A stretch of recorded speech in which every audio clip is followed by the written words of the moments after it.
Buenos días, buenas tardes, buenas noches, bienvenidas a nuestro martes de CNA, ¿verdad?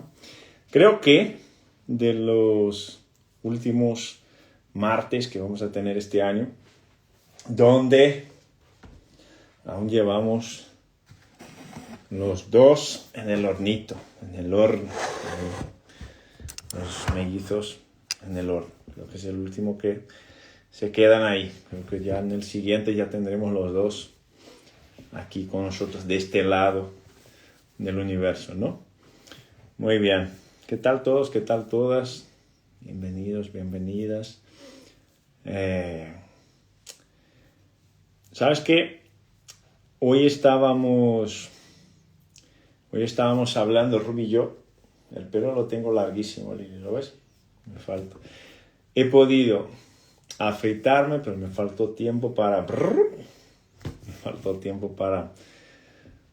el pelo. Estábamos hablando Ruby y yo hoy por la mañana, porque hoy tuvimos cita con la obstetra, con la ginecóloga, y tuvimos también la eco. Y acabamos de llegar a 35 semanas, creo que fue esto. Y entonces estamos desde la semana, finales de la semana 28, principios de la semana 29, con el tag de embarazo de alto riesgo, ¿no?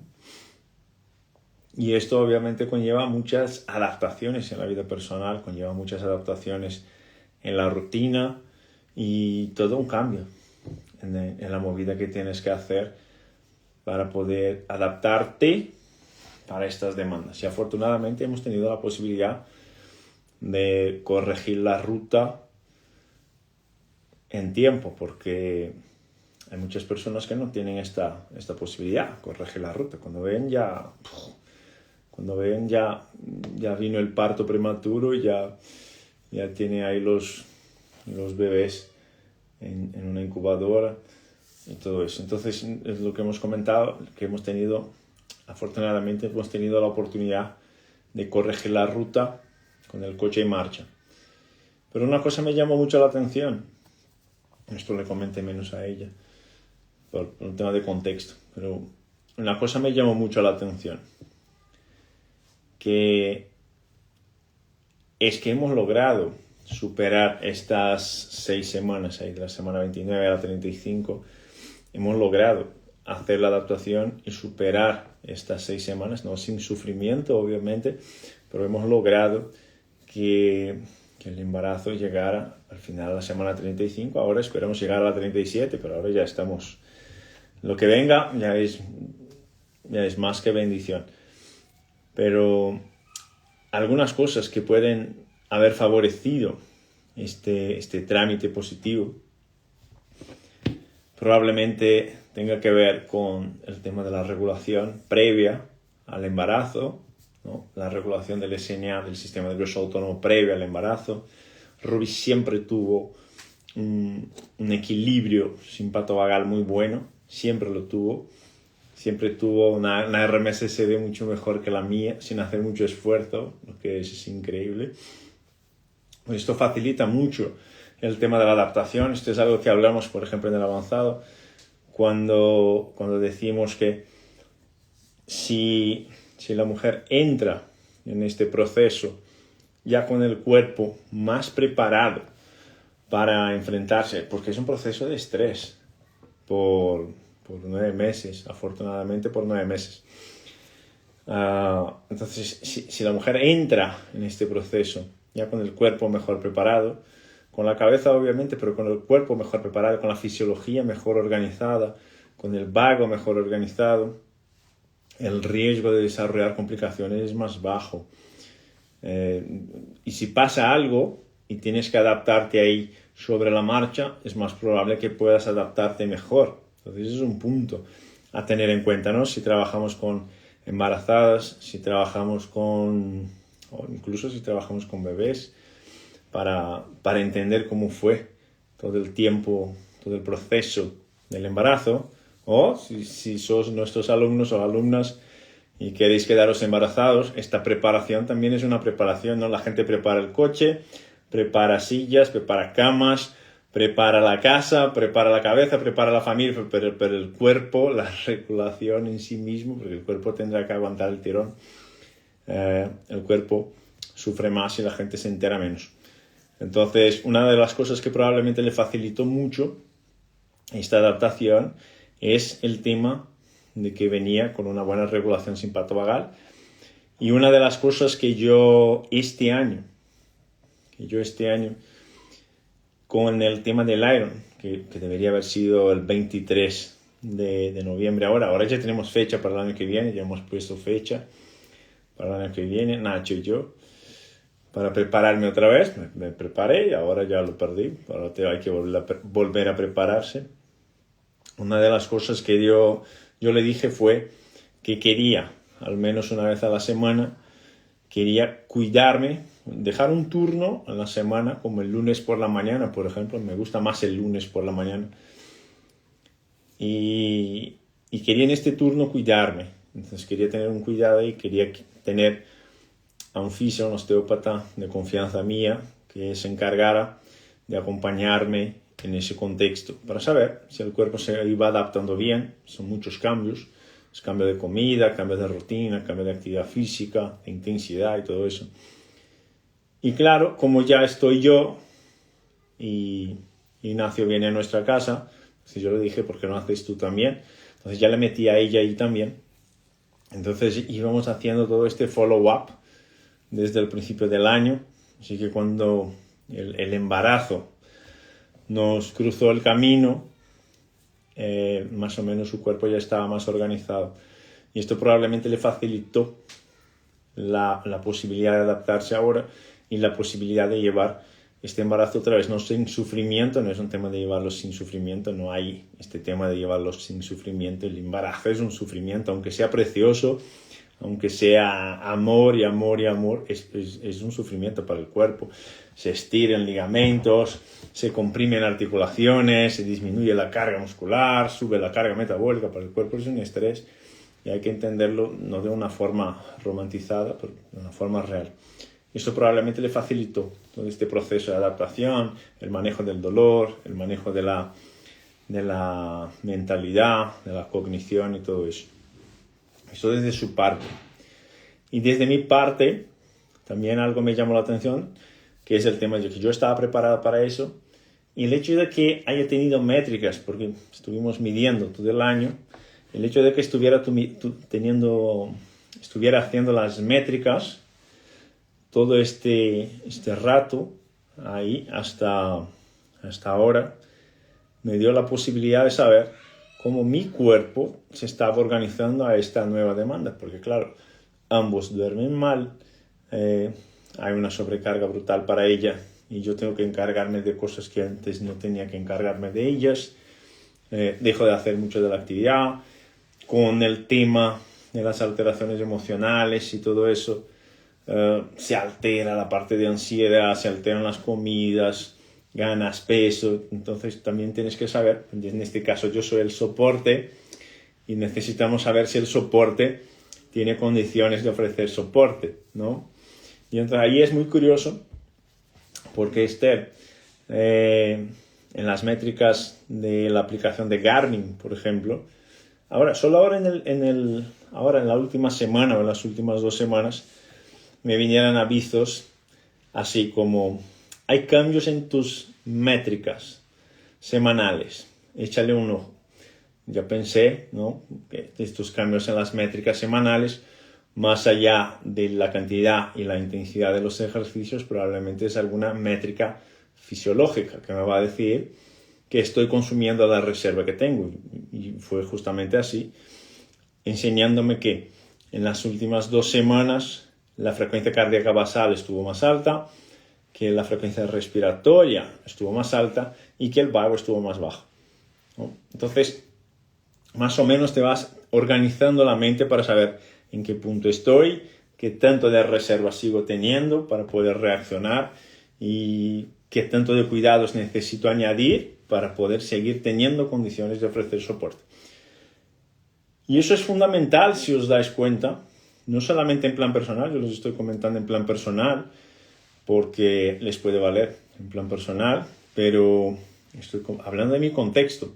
Si yo estuviera hablando desde el contexto de Ignacio, por ejemplo, de Nacho, que es mi fisio, mi osteópata, yo estaría contando desde un contexto de mis pacientes. Mira, mis pacientes pasaron por eso, hemos trabajado todo el año así, así que cuando han tenido que enfrentarse a los desafíos, su cuerpo estaba mejor preparado, aquí están las tomas, aquí están los gráficos, aquí están los resultados, así que el trabajo que hemos hecho, este trabajo de prevención, este trabajo de promoción de la salud, seguramente vale la pena, no solamente para cuando tengas problemas, pero también para un buen mantenimiento de las condiciones de salud física, mental, emocional y que puedas enfrentarte a los desafíos de la rutina. ¿Lo entendéis o no? Yo estoy contando desde una perspectiva de quien pasó por el proceso. Si yo estuviera contando esto desde la perspectiva de Ignacio, que fue el que me acompañó, mi amigo, mi fisio, mi osteópata que me acompaña y todo eso, yo estaría contando esto desde otra perspectiva. Como soy su paciente, estaría contando, mira, este programa que hemos realizado con estas métricas, con estos fundamentos, con estos pilares de construcción del razonamiento, nos valió para proteger el sistema en ese contexto. Y es ahí, justo ahí, donde entra cualquier profesional de la salud que cuide, ¿no?, de personas. Porque, ¿cuál es uno de los principales problemas que identifico yo? Y es opinión personal, puede estar de acuerdo o no. Opinión es opinión. Hay buenas y malas. Pero yo siempre entendí muchas cosas diferentes. Tal vez esta un poco más. Y yo siempre tuve como parámetro para mi vida lo siguiente. El cuerpo va a pasar por un proceso de degeneración. Es normal, es esperado y hay que pasarlo. Pasaremos todos.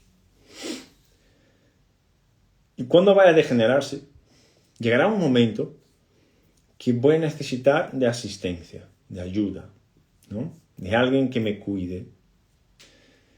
Y en este momento voy a tener que gastar dinero. No hay otra forma de hacerlo. No puedes autogestionarte todo el tiempo. En un momento eres la rana está en la olla, y cuando eres tú la rana que está en la olla, se está cocinando y no te das cuenta. Entonces siempre tuve este concepto, y les comenté a muchos pacientes eso, de que el cuerpo va a degenerar, el cuerpo va a envejecer. No tiene por qué haber sufrimiento implicado ahí, pero el cuerpo va a pasar por eso. Y en algún momento voy a necesitar de asistencia para este proceso. Y en este momento voy a gastar dinero. Y mejor gastarlo bien, porque es una inversión. Si lo haces bien, es una inversión.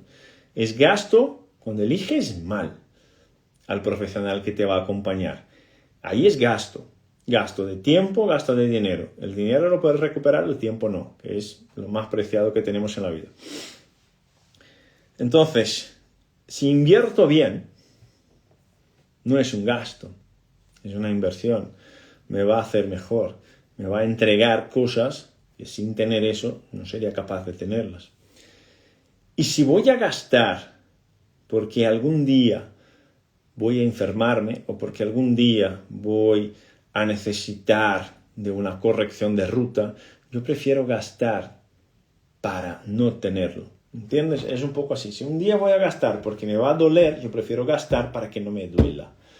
Es filosofía personal. ¿Y cómo puedes garantizar? Yo no puedo garantizar nada. Por esto es filosofía personal. Por eso he dicho es filosofía, ¿no? Pero cuando trabajamos en este modelo de salud neurofuncional, cuando trabajamos en este modelo de salud más integrativa, y teniendo en cuenta que cuando estamos hablando de integrativa, no estamos hablando de la alineación de Saturno con los planetas, con las estrellas del universo, no estamos hablando de estas cosas, estamos hablando de cosas que están avaladas por la neurociencia más moderna y que podamos incorporar en los cuidados personales o que podamos incorporar en los cuidados clínicos de nuestros pacientes. El SMA está ahí, ¿no? Cuando hablamos de salud neurofuncional, cuando hablamos de salud integrativa, hablamos no de corregir rutas todo el tiempo, no de corregir síntomas todo el tiempo. ¿Cuál es el criterio de búsqueda de una persona por un servicio sanitario, por un profesional sanitario? El criterio es: tengo un problema, me voy a un profesional sanitario que más o menos me parezca que es el profesional que cuida de esto. Ya va con retraso. Va con retraso en el fisiológico, obviamente, porque el cuerpo ya está presentando factura. Va con retraso en la mentalidad, una mentalidad horrorosa. ¿Por qué una mentalidad horrorosa? Porque es la mentalidad de que ahora que mi casa está prendida a fuego, hay un incendio en mi casa, ahora llamo a los bomberos, ¿no? Pero mejor evitar que haya un incendio en tu casa, ¿o no? Porque después que hay fuego, algo ya está quemado, algo ya se va a quemar, algo ya va con retraso. Hay un fallo en la mentalidad, hay un fallo en la fisiología y peor, tenemos que encontrar un profesional que no esté solamente en búsqueda de autoafirmación. Fijaros qué interesante. En mi trayectoria, que no es corta, que llevo ahí 22 años de carrera, encontré a muchos profesionales y algunos incluso referentes que lo que más buscan en sus tratamientos es autoafirmación. ¿Cómo autoafirmación, Luis? ¿Por qué voy a buscar autoafirmación en un tratamiento? A ver si os suena. Muchos profesionales lo que buscan es que el paciente salga más contento, eso está perfecto, y que no perciba síntomas. Esto también está perfecto.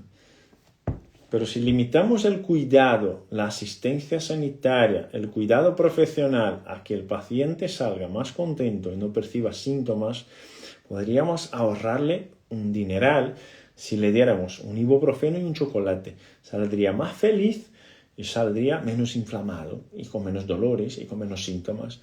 Pero no hemos cuidado nada, pues justo a eso.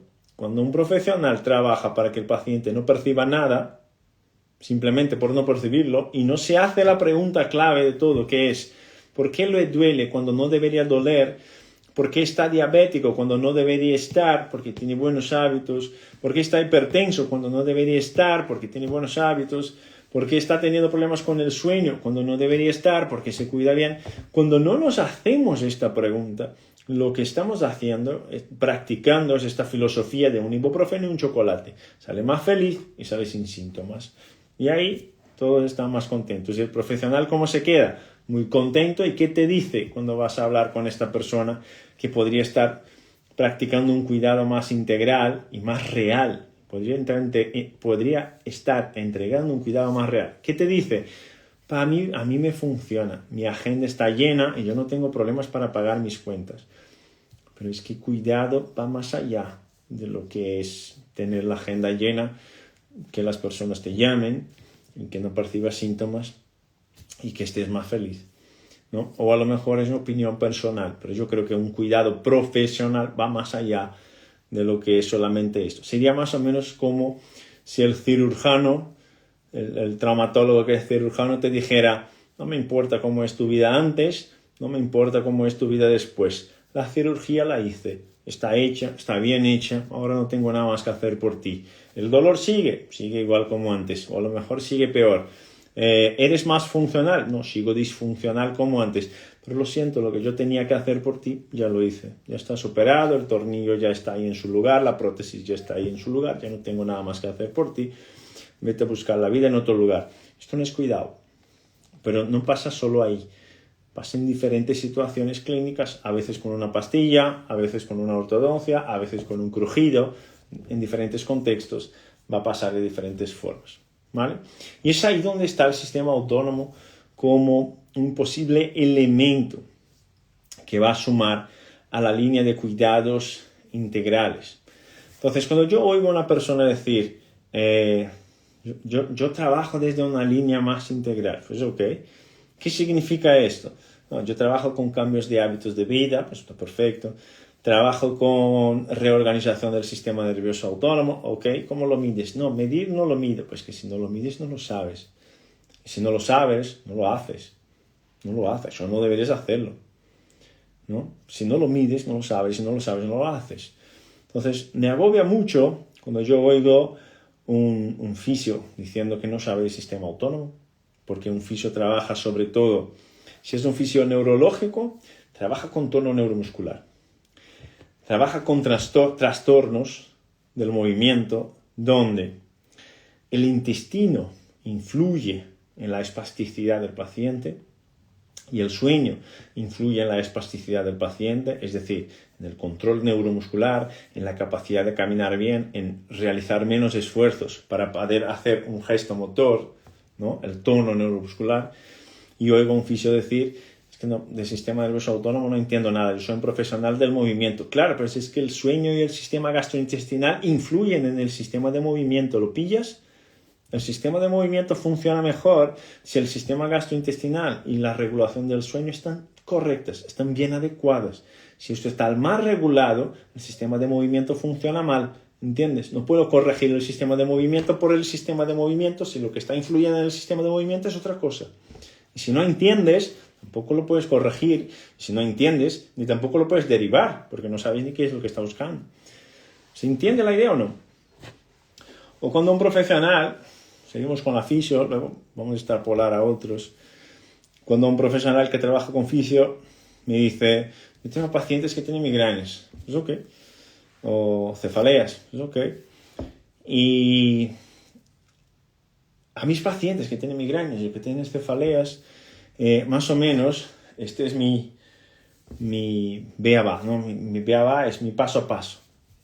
Yo suelo hacer esto, entonces voy a ver cómo está la movilidad de las vértebras cervicales, cómo está el tono de los músculos craneocervicales, de los músculos del hombro, del trapecio, si hay problemas del movimiento del hombro, ¿no? por el movimiento de disquinesia escapular, por ejemplo, si hay puntos gatillos en los músculos del cuello, si hay cambios en la mecánica ventilatoria, si hay cambios mecánicos en la movilidad del cuello, si hay cambios en la zona trigeminal, pues está muy bien. Y cuando le pedimos, ¿y cómo verificas la relación, la integridad del sistema trigémino-vagal? Porque yo debería saber de la regulación del sistema trigémino-vagal para poder tratar un dolor de cabeza. Si el vago no va a la cabeza, es correcto, el vago sale de la cabeza, pero no influye sobre la cabeza. Pero la modulación del dolor de cabeza pasa por la actividad del vago. La modulación del dolor en sí mismo pasa por la regulación del vago. Porque el vago va a influir ahí. Cuando hablamos de la firma neurofisiológica, de la modulación del dolor, del sistema inhibitorio descendente, estamos hablando de que el vago va a influir sobre la sustancia gris periacueductual, por ejemplo, que es uno de los elementos principales moduladores del dolor, sea del dolor de cabeza, sea del dolor de hombro. Ahí nos está enseñando este profesional que no entiende de cómo se modula el dolor. Y al no entender de cómo se modula el dolor, cuando el protocolo base le falle, no tiene otra opción. Bueno, ¿qué otra cosa voy a hacer? Pues no tengo ni idea, porque no está funcionando. Funciona con todos, pero con este no, pues a lo mejor entonces le echamos la culpa al paciente. Es lo más fácil, lo más común, y está muy bien. Hay pacientes de verdad que son más difíciles. Pero igual yo necesito tener las habilidades para saber si el protocolo base no funciona, cuáles son los elementos moduladores del dolor que yo podría estar trabajando que me van a ayudar a modular este dolor de cabeza. Y podría tener algo que ver con el sistema gastrointestinal, por ejemplo.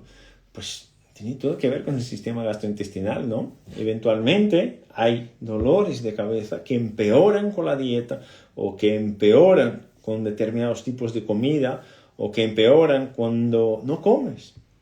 ¿Te das cuenta? A Ruby le pasa esto. A veces por la mañana, si no desayuna, se acerca a las 11 de la mañana, mediodía, me dice, me duele la cabeza. Yo le pregunto, ¿ya has comido? No, no he comido nada. Pues ok. Entonces vamos a comer. A lo mejor es porque no has comido. Esta relación que estamos hablando, no has comido, te está doliendo la cabeza, es una relación del eje intestino-cerebro. ¿Y quién hace la mediación de este eje? Pues el vago va a hacer la mediación de este eje. Además de que va a influir en la frecuencia cardíaca, va a influir en la tensión arterial y esto todo va a influir en la modulación del dolor de cabeza, pero no vamos a entrar en esto que sería complicarlo demasiado. Pero si eres un profesional que trabaja con dolor crónico, estos conceptos hay que manejarlos porque ni siquiera son conceptos muy avanzados, son conceptos más o menos básicos, ¿no?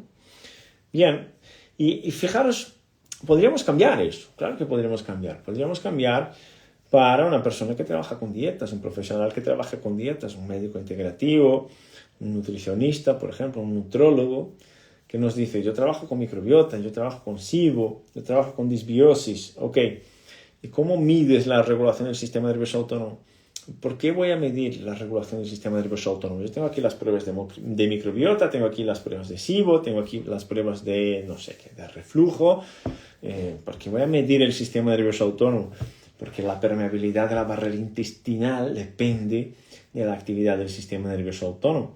Y el sistema nervioso autónomo del sistema gastrointestinal no se modula solamente con lo que se produce dentro del sistema gastrointestinal, se modula con otros elementos ajenos que están lejos del sistema gastrointestinal.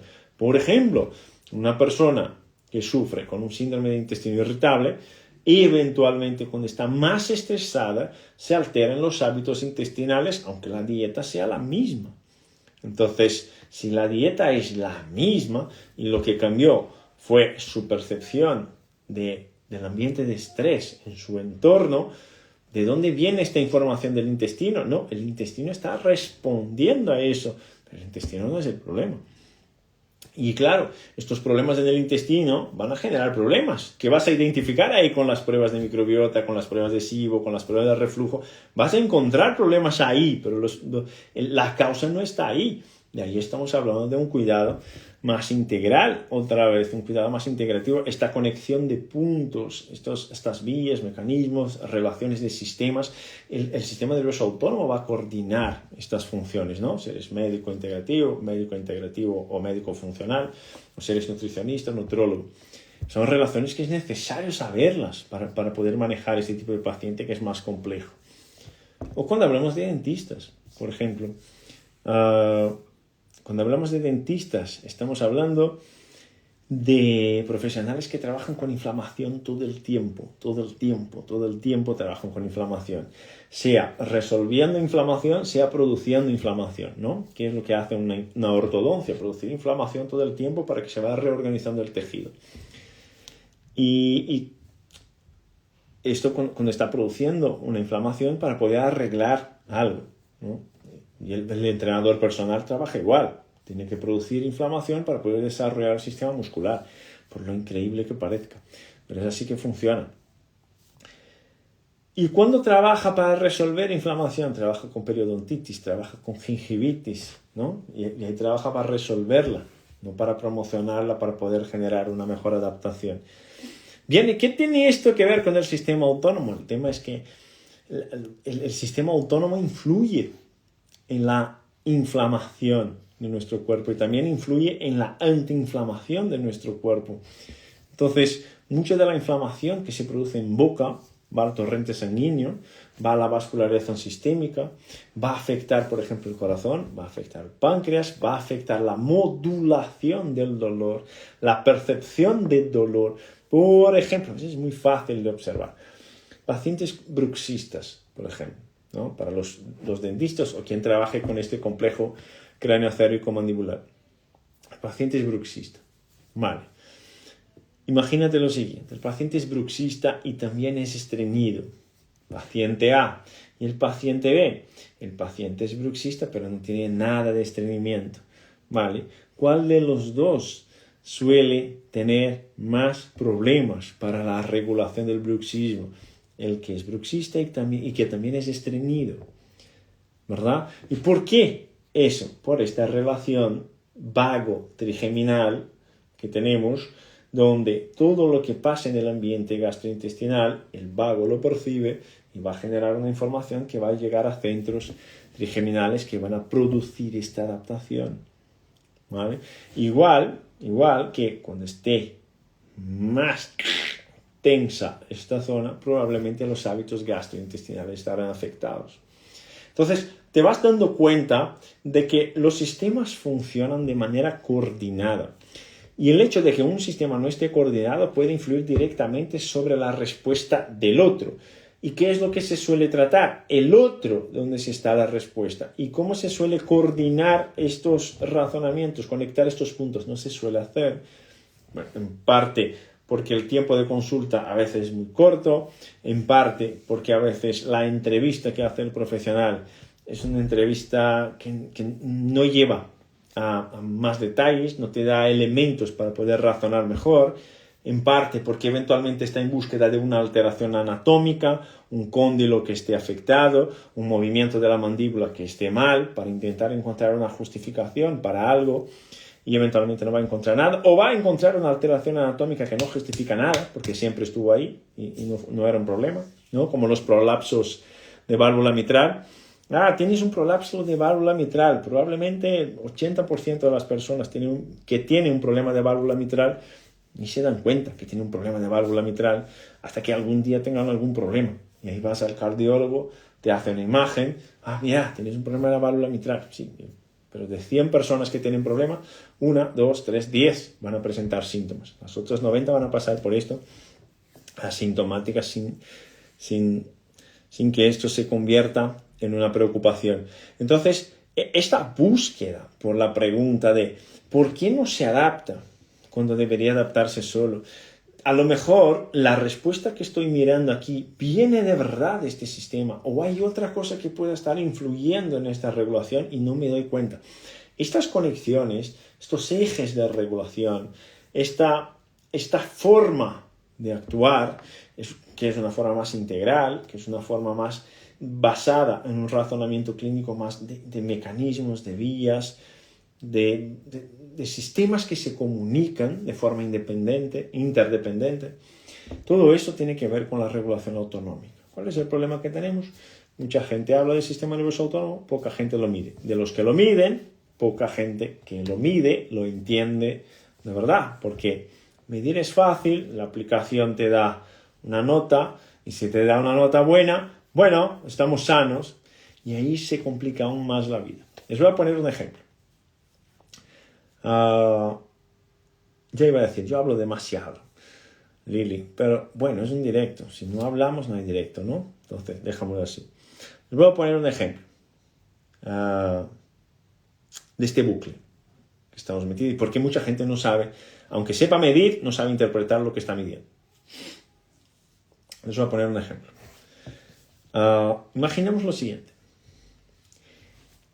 El paciente llega con caso clásico. Venga, clásico de los clásicos. Alteración del sueño.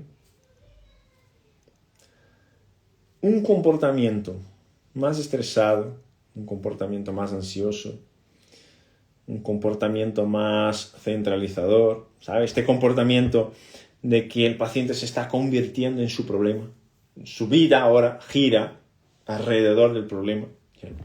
Ya no es una vida independiente. Sedentario, está comiendo mal. Y tiene dolor.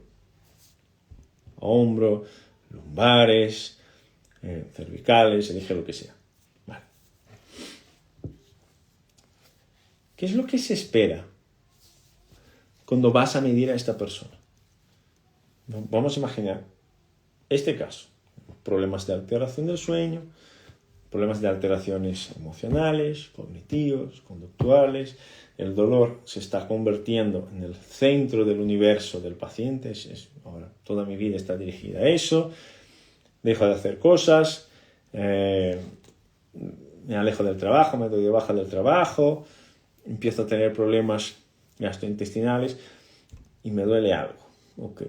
¿Qué se suele imaginar respecto a este paciente cuando hablamos de vago, cuando hablamos de simpático? Imaginamos que el vago está alto o imaginas que el vago está bajo. ¿Qué imaginas? Puede ser imaginar. Yo imagino que yo estoy con Mari dijo, el simpático lo imagino alto. Yo también me imaginaría un simpático alto. ¿Okay? ¿Qué es lo más clásico? Que en estas condiciones hay un simpático alto. Bien.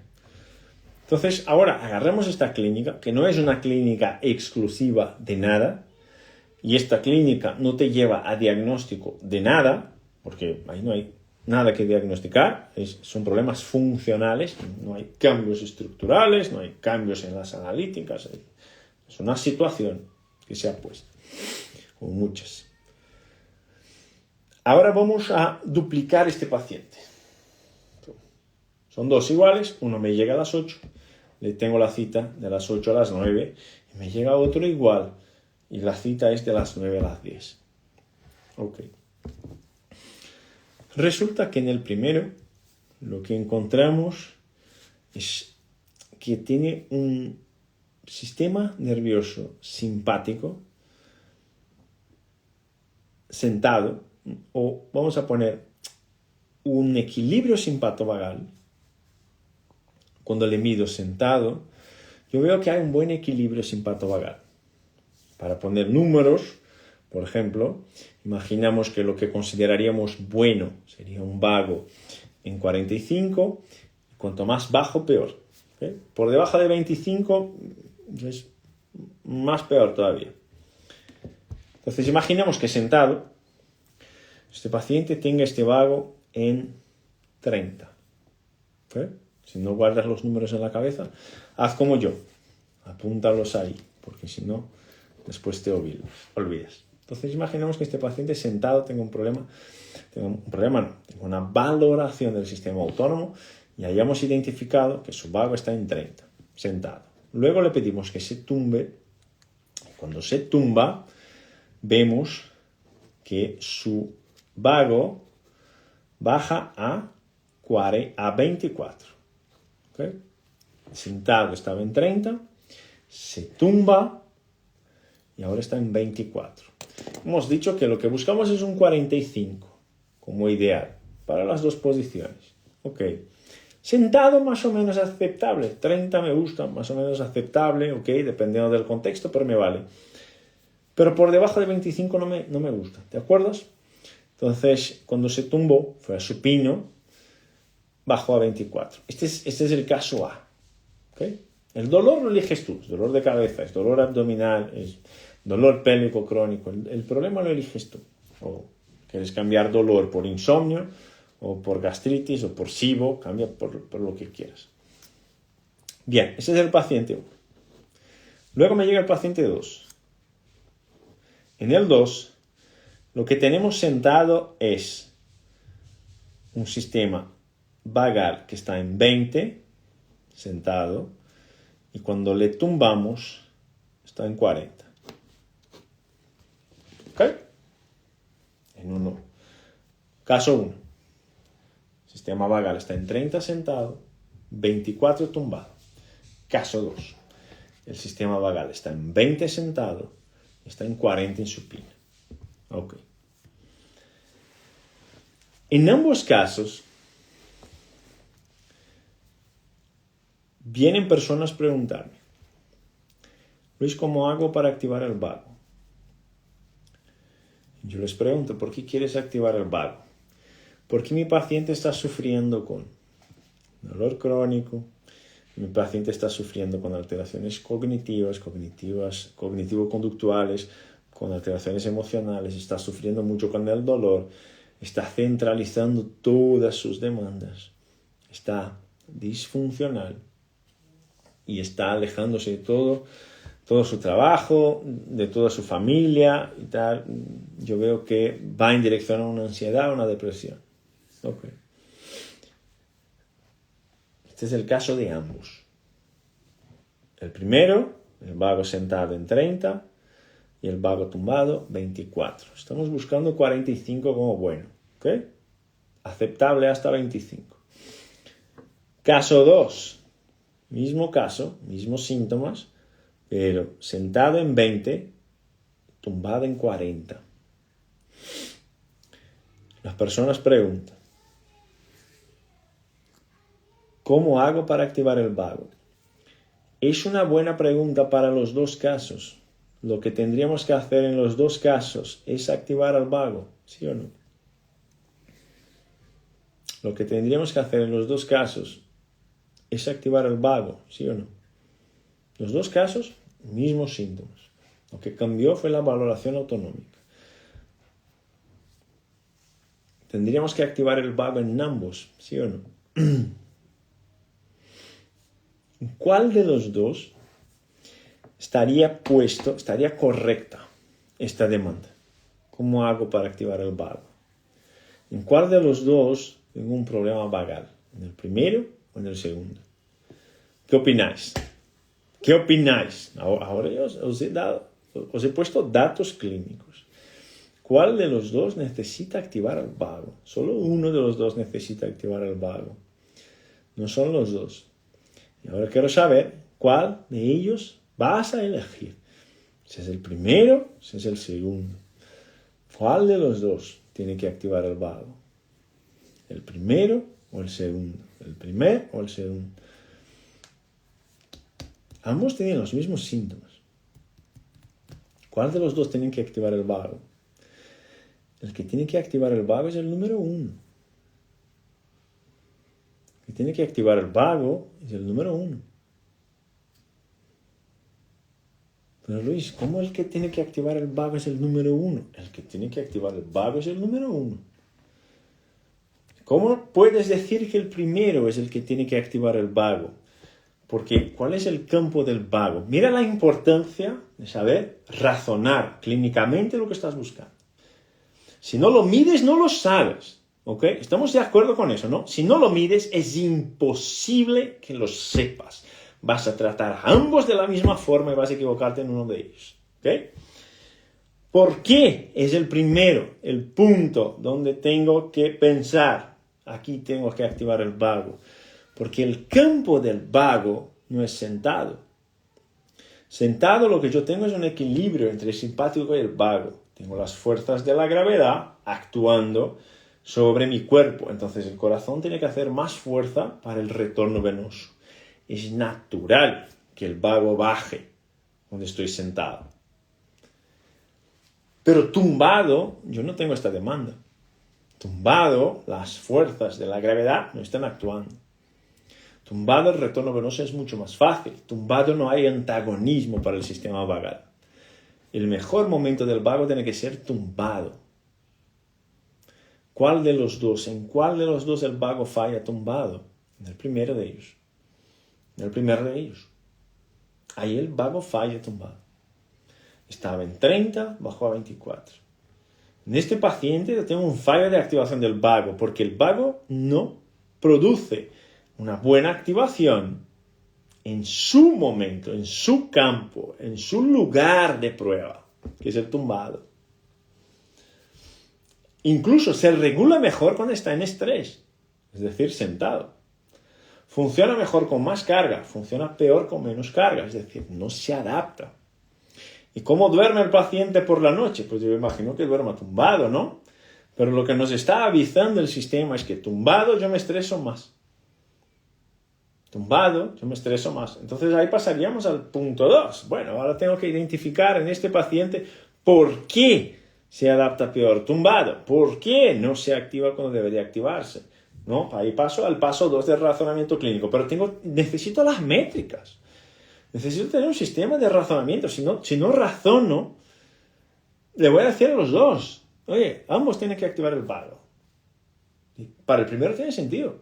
Para el segundo va a tener mucho menos efecto.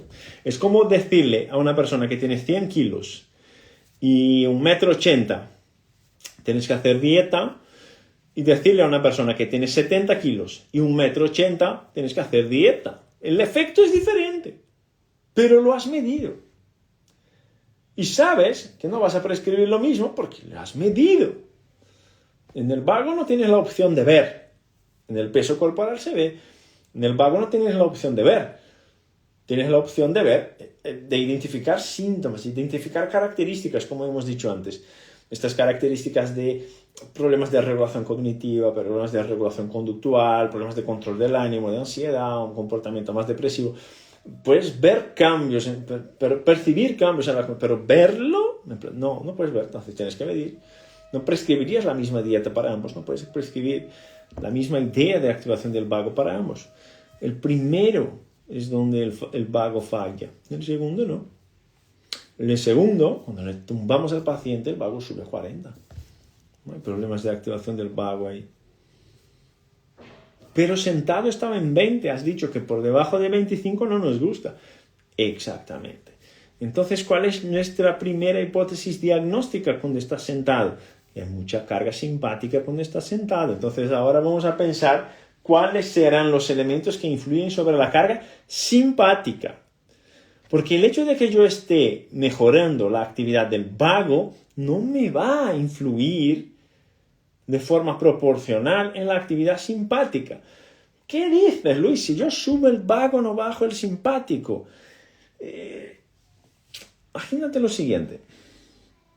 El hecho, si vas al gimnasio y estás trabajando el bíceps, pum, pum, pum. Ok, estoy trabajando el bíceps. Trabajas el bíceps una semana. Imaginamos que el bíceps es el vago. Trabajas el bíceps una semana. Ok. Una semana, 2 semanas, 3 semanas, 4 semanas, 8 semanas, 2 meses trabajando el bíceps. Muy bien, que es el vago en este caso, ¿no? Por poner un ejemplo. Estamos haciendo una analogía para quien no se haya dado cuenta. ¿Okay? El vago no va al bíceps. Ok, 2 meses después mides al tríceps. ¿Cómo está el tríceps? 2 meses después de haber entrenado bíceps. ¿Cómo está el tríceps?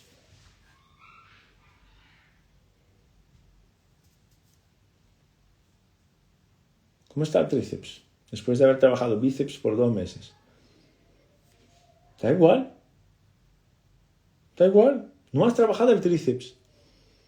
¿Por qué el tríceps va a estar más fuerte? ¿Por qué el tríceps va a estar más estirado? ¿Por qué va a estar más funcional el tríceps? El tríceps va a estar igual, porque no le has trabajado. Entonces, cuando yo tengo un problema de vago, yo tengo que trabajar el vago. Pero cuando yo tengo un problema de simpático, yo no puedo trabajar por el vago, porque el problema del simpático yo tengo que resolver a través del simpático, a través de elementos que regulan la actividad simpática. ¿Entiendes? Yo no puedo, si yo tengo un problema aquí, yo lo tengo que trabajar con los elementos que influyen aquí. Y si voy a medir aquí, ¿cómo está? Igual. ¿Por qué? Porque no lo he trabajado. Esto funciona así siempre, tal cual. Te desafío a probarlo. Ve al gimnasio, entrena por 2 meses solamente cuádriceps y al final de 2 meses vuelve a hacer una prueba para saber cómo están tus gastrocnemios, por ejemplo. ¿Cómo van a estar? Van a estar igual. ¿Por qué van a estar igual? No lo has entrenado. No has buscado soluciones para este grupo muscular. El cuerpo trabaja por funcionalidad. Si quieres mejorar, disminuir la carga simpática, tienes que trabajar sobre los elementos que disminuyen la carga simpática. No puedes trabajar sobre los elementos que suben la carga parasimpática. Porque vas a generar un eje de compensación transitoria que a lo mejor te va a tardar 5 minutos, 10 minutos para regularse otra vez. Y luego, pasar los 5 minutos, 10 minutos, esta ventana terapéutica la pierdes y el sistema vuelve a lo suyo. Ahí está la crítica al trabajo del vago, cuando hablamos de fisioterapia, ahí está la crítica al trabajo del vago, al trabajo del sistema nervioso autónomo, cuando uno dice que yo soy capaz de modular el sistema autónomo con terapia manual y enchufándole al paciente a una máquina en la pared. Esto no se regula así. No es así. El primer paso que tienes que establecer es cuál de los dos sistemas está fallando. Es eso. Entonces, cuando identificas cuál de los dos sistemas está fallando, puedes ser mucho más preciso en la prescripción clínica de lo que estás haciendo. Yo quiero prescribirle a mi paciente respiraciones lentas. Bueno, yo me imagino que al 90% de las personas le sienten bien la respiración lenta, pero que esto tenga un efecto terapéutico no será en el 90% de los pacientes, será en una parte muy pequeña, que es la parte que tiene problemas relacionados al circuito respiratorio o a lo mejor al circuito emocional. ¿Okay? Pero será una parte pequeña. Entonces, cuando entiendes cómo hacer el diagnóstico y hacer la interpretación, puedes prescribir pautas mucho más dirigidas, pero pautas generales funcionan de manera general. ¿Okay? ¿Se entiende esto, sí o no? Más o menos, o muy complicado. A veces me paso. Déjame leer un poco el chat aquí. A ver. Puede estar mejor por el eje hormonal. No estará mejor del sistema neural por el eje hormonal. Eso es un punto clave para quienes trabajan con ejes hormonales. Vas a ver pacientes con cortisol alto, con simpático y vago súper regulados. Vas a ver pacientes con cortisol bajo, con simpático y vago súper regulados. Vas a ver pacientes con cortisol bajo, con hiperactividad simpática, y vas a ver pacientes con cortisol alto, con hiperactividad simpática. No te equivoques, sistemas hormonales son vía sanguínea, son vía lenta.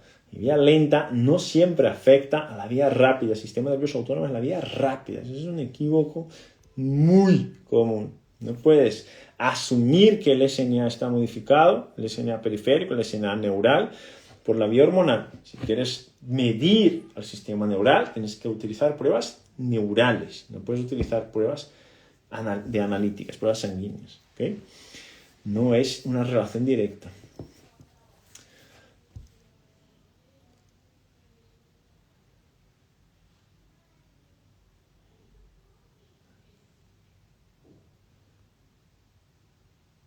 Vamos a ver, ¿se entiende? Aquí todos entienden bien. Después me envían unas preguntas. Me refería al bíceps y al tríceps, que no era el mejor ejemplo. Es un buen ejemplo. No vas a mejorar el tríceps por la parte hormonal. El tríceps seguirá blando. Eso es sencillo. Ve a ver las personas que practican, que compiten, ¿no? Los halterofilistas que compiten ahí por tener un cuerpo súper definido. Tienen que trabajar todos los ejes musculares. ¿Por qué tienen que trabajar todos los ejes musculares? Porque trabajar uno no me compensa el otro. Si no trabaja el otro, las hormonas pueden estar súper reguladas. No va a facilitar la actividad del otro músculo. No va a tener más fuerza. No va a tener más miofibrilas. No va a tener más sarcómeros en serie. No lo va a tener. Es así de fácil. ¿Vale?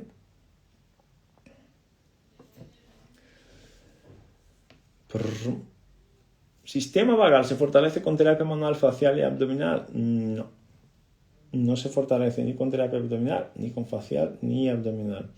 ¿Cómo se trabajaría el vago, profe?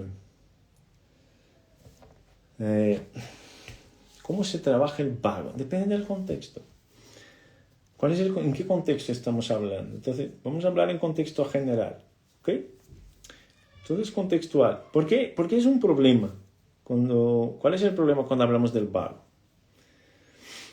El problema cuando hablamos del vago es que la gente se olvida de que es un nervio multisistémico.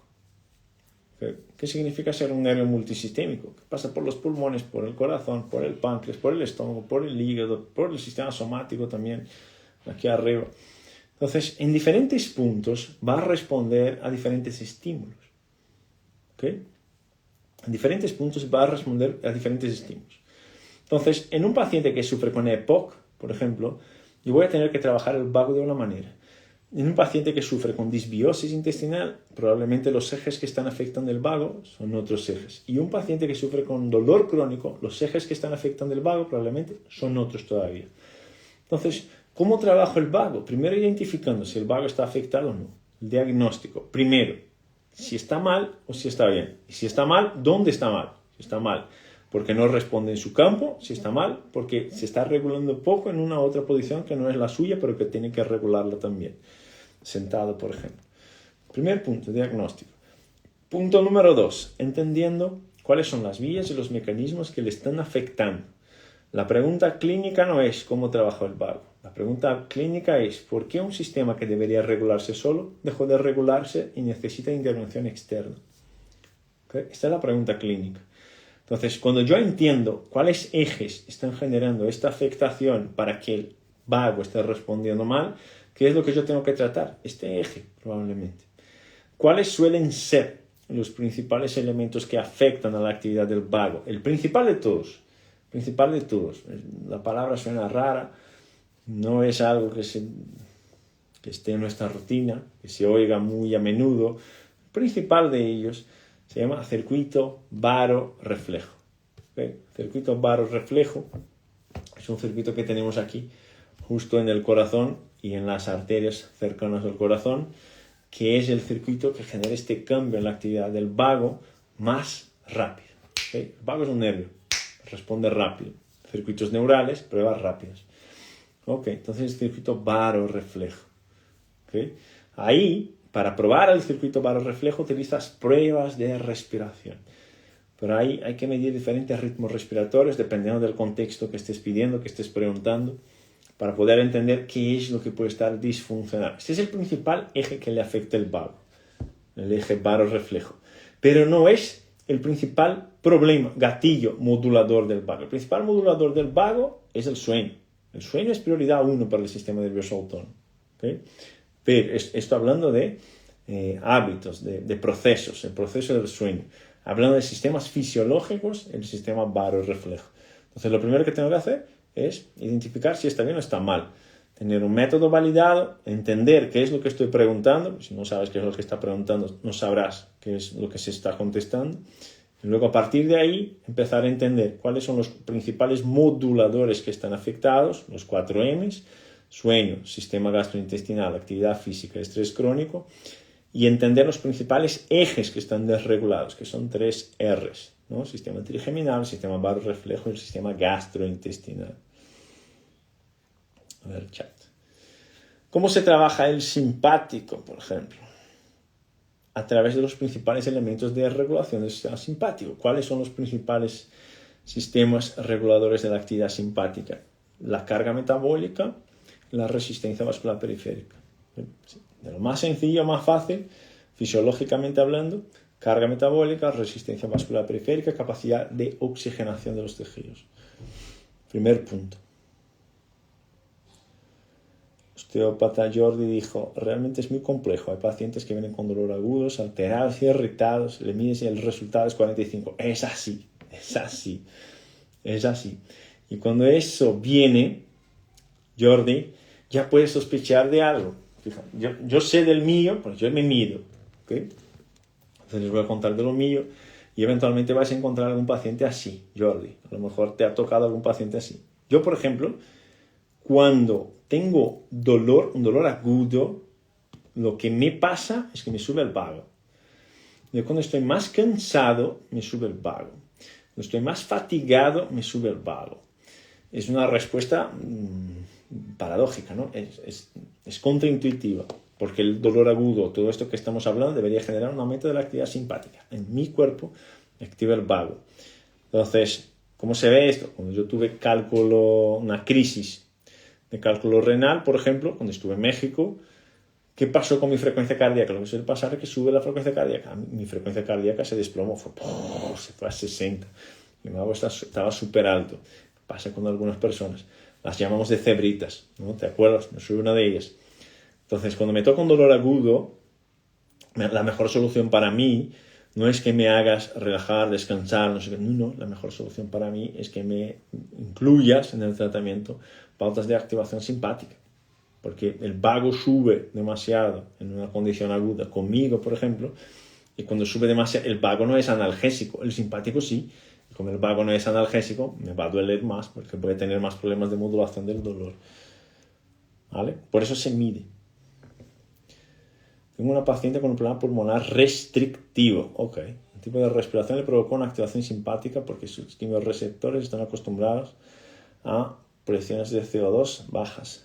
Si no tuviera la banda, no podría medir. Eso es fantástico, Mari. Esto es fantástico. Aún más el razonamiento que has podido establecer ahí. Okay. Lili dijo, cebras blancas.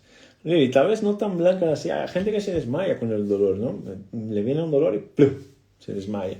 Ese es el perfil. La gente que sufre un dolor y se desmaya o que le baja la tensión arterial, ese es el perfil que en general no necesita de activación del vago, necesita de activación de la regulación de la actividad simpática, no de la actividad vagal. ¿Vale? Pero es ahí la magia del razonamiento clínico, la magia de entender, la magia de interpretar es justo esta, porque cuando interpretas puedes elegir la mejor solución. Y ahí puedes incluso practicar un poco el tema del ego. ¿Por qué? Porque ahí recibes pacientes, como es la rutina de un cazador de cebras, como decimos, cuando tienes una mirada de águila, es la rutina de un profesional más integrativo, vas a recibir pacientes que han venido de múltiples profesionales, muchos profesionales desafortunadamente han tenido un recorrido larguísimo ya no tienen esperanza de nada, ya tienen 75 creencias disfuncionales, ya están desesperanzados, pero ahí tienes la oportunidad de hacer un cambio real en esta rutina, porque lo más fácil y más convencional ya se ha probado y no funcionó, y ya pasó por 75 personas haciendo lo mismo con diferentes tapas o con diferentes etiquetas y no funcionó. Entonces ahí es el momento que puedes utilizar tu capacidad de razonar para poder hacer un cambio de verdad, ¿vale?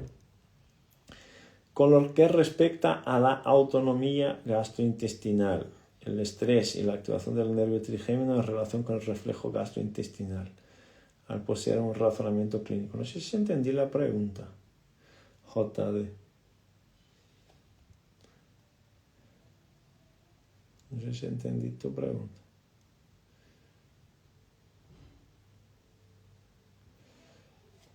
Ok.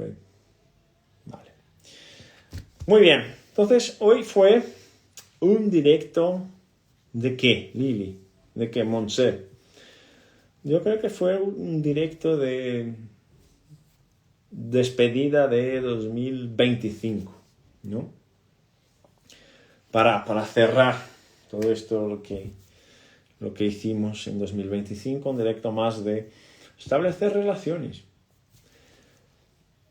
Hay muchas personas que tienen, muchos profesionales sanitarios, de la salud integrativa, que tienen dificultad de explicar a los pacientes este razonamiento. Pero no es un razonamiento sencillo. O a lo mejor es sencillo, pero no estamos acostumbrados a hacerlo, o estamos acostumbrados a hacer en otros contextos de nuestra vida, ¿no? ¿Cuándo vas a preocuparte que sobre el calefactor haya un tejido inflamable? Si sobre el calefactor hay un tejido inflamable, yo me voy a preocupar antes de encender el calefactor, ¿no? Lo remuevo de ahí, pongo en otro lugar y luego enciendo el calefactor. Pero lo que solemos hacer cuando hablamos de salud es que vemos que el tejido está sobre el calefactor, vemos que esto es un problema y pensamos, vamos a encenderle el calefactor igual, a ver si prende fuego al tejido. Y cuando yo veo que va a prender fuego al tejido, cuando se prende fuego al tejido vamos a buscar una solución, que es una solución sanitaria en general. El problema es que llevamos tarde. Y el primer problema es el problema de mentalidad. ¿Cuál fue el primer problema de mentalidad? Ya he visto que el tejido estaba sobre el calefactor. Ya he visto que tenía problemas en la organización interna, pero no he actuado. No he actuado. No me he movido en dirección a corregir eso, a quitar el tejido de ahí, ¿no? Este tejido está sobre el calefactor, que quiero encenderlo. Este tejido puede ser el sedentarismo. Este tejido puede ser una mentalidad disfuncional, una mentalidad que no me permite avanzar. Muchos pacientes que sufren con problemas crónicos la tienen, porque están siempre buscando apoyo. No es fácil, cuando tienes un problema crónico, tener esta fortaleza mental para poder avanzar solo. Es raro que uno tenga esta fortaleza mental para poder avanzar solo. Este tejido puede ser esto, esta búsqueda por aprobación, esta búsqueda que tienen muchos pacientes por validación de lo que están sintiendo, de lo que están percibiendo. Esta búsqueda por alguien que les diga, vas en la dirección correcta. Y como eventualmente no se encuentra, se deja el tratamiento, se deja el proceso, se abandona todo. El tejido vuelve a estar ahí en el calefactor. El tejido puede ser una dieta que no esté buena, el tejido puede ser hábitos de sueño disfuncionales, el tejido puede ser creencias disfuncionales, el tejido puede ser no practicar una actividad física. Y yo sé que no lo estoy haciendo, que podría estar haciendo mejor, que debería estar haciéndolo mejor y todavía no lo estoy haciendo. Esta es la realidad de 9 de cada 10 pacientes que tenemos. Esta es la realidad de 9 de cada 10 personas que están en este directo. Todos tenemos nuestros tejidos que están sobre el calefactor y lo único que estamos esperando es el momento de encender el calefactor y a ver si se prende fuego. Y si se prende fuego, bueno, ahí vamos a correr para apagar el incendio. Ya es tarde. El primer problema es un problema de mentalidad. El problema 2 es un problema fisiológico, ¿no? Y entonces, para cada paciente que recibas, cada semilla, cada granito de arena que le puedas contribuir para que vaya cambiando el mindset, que no seas tan contundente, porque no es una pelea de tu opinión contra la opinión del paciente. El paciente tiene su contexto, tiene su mapa, tiene su realidad, tiene sus experiencias, su cultura y todo eso. Y no es un tema de ganar o de perder, es un tema de darle más elementos para que pueda razonar mejor, para que pueda entender mejor y al entender mejor que pueda salir de esto más fácil, ¿no? Y al salir de eso más fácil, el sistema empieza a regularse más fácil. Entonces, en cada paciente que recibas, en cada persona que tengas contacto, en cada oportunidad que tengas de diseminar un poco esta semilla de que hay solución. Tal vez no sea la más fácil, tal vez no sea la más la que está más de moda, tal vez no sea la solución del chocolate y del ibuprofeno, que te va a dejar más feliz, con una sonrisa así, pero que no te va a valer para nada. Tal vez te vaya a necesitar que le des un poco de vueltas, que tengas un poco de coraje, que te animes un poco a dar un paso hacia adelante, aunque no estés viendo qué es lo que está pasando. A veces lo único que tienes que hacer para poder superar la oscuridad es seguir caminando, aunque no haya una luz que te esté iluminando el camino. Tienes que seguir caminando, como si estuvieras caminando por la noche. Ya has experimentado caminar por la noche por el campo, sin una linterna, sin nada, solo con la luz de las estrellas y de la luna. Es complicado, ves poco y tal, es inestable, pero lo único que tienes que hacer para llegar en casa es seguir avanzando. Y si sigues avanzando, bueno, a lo mejor alguna vez te caes para acá, otra vez te desequilibras, a lo mejor tienes que tirarte al suelo para que no te hagas un esguince, pero vas a llegar en casa. Vas a llegar en casa. Y así es la regulación del sistema autónomo, y así es la regulación del cuerpo, de la vida y de la mentalidad de nuestros pacientes. ¿Vale?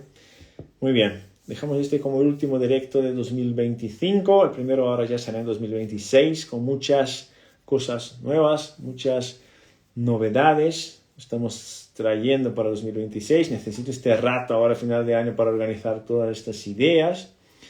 Y para poder aterrizarlas, ¿no? Poner en práctica todo eso. Pero ideas son ideas, pero si no están en práctica no vale.